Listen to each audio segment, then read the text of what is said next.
নমস্কার বন্ধুরা, ডলি রন্ধনশালা সবাইকে স্বাগত। আজকে তোমাদের সাথে আমি আবারও একটা কুমড়ো শাকের দারুণ রেসিপি শেয়ার করব। এর আগে তোমাদের সাথে আমি অনেকগুলোই কুমড়ো শাকের রেসিপি শেয়ার করেছি, আর সেগুলো তোমরা খুবই পছন্দ করেছো, আর তার সাথে সাথে আমাকে অনেক অনেক ভালোবাসাও দিয়েছো। তাই আবারও তোমাদের সাথে কুমড়ো শাকের আরও একটা রেসিপি শেয়ার করলাম। আর কুমড়ো শাকের রেসিপিগুলো পছন্দ করার জন্য তোমাদের অনেক অনেক ধন্যবাদ। আশা করি তোমাদের আজকের রেসিপিটাও খুব ভালো লাগবে।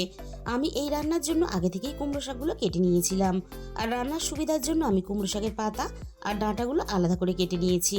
আর যে কোনো শাক কিন্তু কাটার পরে খুব ভালোভাবে ধুয়ে নিতে হবে। তার জন্য আমি 3-4 বার জল পাল্টে কুমড়ো শাকগুলো খুব ভালোভাবে ধুয়ে নিয়েছি। আর সাথেই আমি এখানে নিয়েছি মাঝারি সাইজের বাটির হাফ বাটি মসুর ডাল।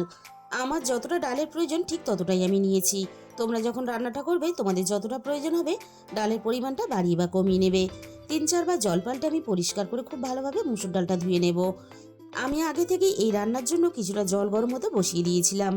এবার আমি ধুয়ে রাখা মসুর ডাল সিদ্ধ করার জন্য জলের মধ্যে দিয়ে দেব। আর এই রান্নার জন্য যতটা জলের প্রয়োজন সেই পরিমাণ বুঝে আমি জলের পরিমাণটা একসাথেই দিয়ে দিয়েছি। এবার আমি ডালটাকে নাড়াচাড়া করে জলের সাথে খুব ভালোভাবে মিশিয়ে দিলাম, আর ডালটাকে আমি খুব ভালোভাবে সিদ্ধ হতে দেব। মিনিট 5-এর মতো ডালটা ফুটে ওঠার সাথে সাথেই কিন্তু জলের উপরে একটা গাঁজা ভেসে ওঠে। এগুলো কিন্তু ডালের ময়লা, তাই কিন্তু আমি যতটা সম্ভব এই ফেনা ফেলে দেওয়া যায় আমি ফেলে দিয়েছি। আর মুসুর ডালটা দেখো 80%-এর মতো সিদ্ধ হয়ে গেছে। এবার আমি ডালের মধ্যে দিয়ে দেব পরিমাণ মতো হলুদের গুঁড়ো। এবার আমি ডালের সাথে হলুদের গুঁড়োটা নাড়াচাড়া করে খুব ভালোভাবে মিশিয়ে দেব।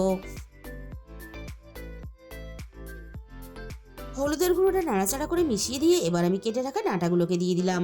আমি কিন্তু এখন পাতাগুলো দেব না, কারণ পাতা কিন্তু খুব তাড়াতাড়ি সিদ্ধ হয়ে যায়, আর ডাঁটা কিন্তু একটু সিদ্ধ হতে সময় লাগে।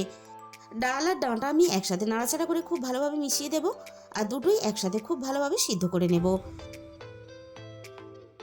ডাঁটা আর ডাল যাতে তাড়াতাড়ি একটু সিদ্ধ হয়ে যায় তার জন্য আমি কড়াইটা একটু ঢাকা দিয়ে দিলাম। মিনিট 5-এর মতো আমি কড়াইটাকে ঢাকা দিয়ে দিয়েছিলাম।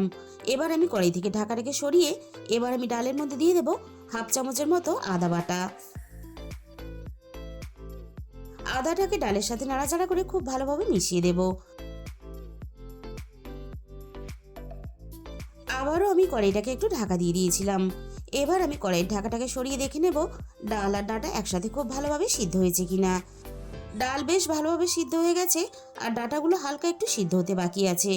বাকিটা রান্না হতে হতেই সিদ্ধ হয়ে যাবে। এবার আমি কুমড়ো শাকের পাতাগুলোকে দিয়ে দেব। আমি এই রান্নাটা মুসুর ডাল দিয়ে করছি, তোমরা চাইলে কিন্তু মুগের ডাল বা মটর ডাল দিয়েও করতে পারো। কেটে রাখা সমস্ত শাকগুলোকে আমি দিয়ে দিলাম, আর কুমড়ো শাকের সাথেই আমি রান্নার স্বাদ মতো এই সময় লবণটা দিয়ে দেব, তাহলে শাকগুলো খুব তাড়াতাড়ি নরম হয়ে যাবে। এবার আমি কুমড়ো শাকটা নাড়াচাড়া করে ডালের সাথে খুব ভালোভাবে মিশিয়ে দেব।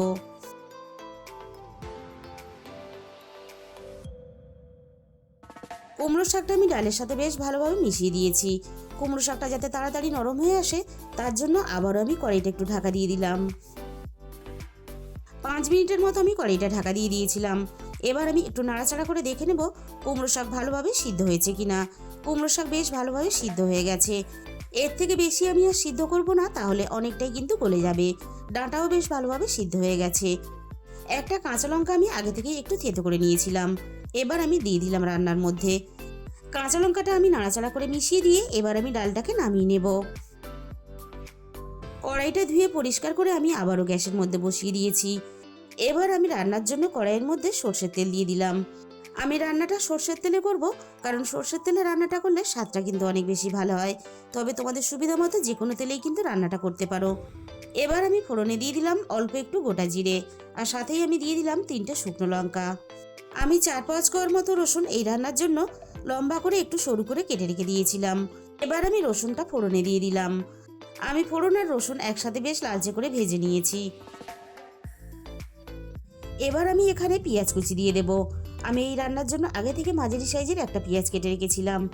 আমি এই রান্নাটা আমিষভাবে করছি, তোমরা যদি কেউ নিরামিষভাবে করতে চাও তাহলে পেঁয়াজ আর রসুনটাকে স্কিপ করে যাবে। বাকি যে সমস্ত মশলা আমি রান্নাতে ব্যবহার করেছি সবই কিন্তু এক থাকবে। আমি পেঁয়াজটাকে নাড়াচাড়া করে বেশ লালচে করে আর নরম করে ভেজে নিলাম। এর থেকে বেশি আর ভাজার দরকার নেই, তাহলে পেঁয়াজের মিষ্টি স্বাদটা নষ্ট হয়ে যাবে। এবারে আমি কড়াইয়ের মধ্যে ডালটাকে ঢেলে দেব।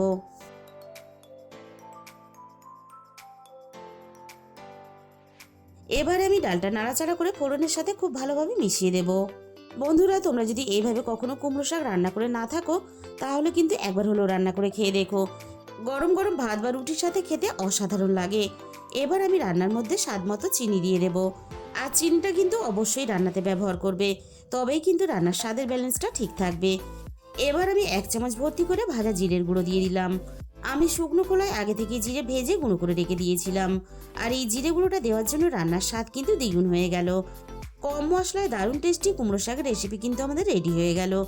তাহলে বন্ধুরা, আজকের রেসিপিটা ভালো লাগলে ভিডিওতে একটা লাইক করে দিও আর নিজেদের বন্ধুদের মধ্যে শেয়ার করে দিও। আর কমেন্টের মাধ্যমে জানিও তোমাদের কেমন লাগলো।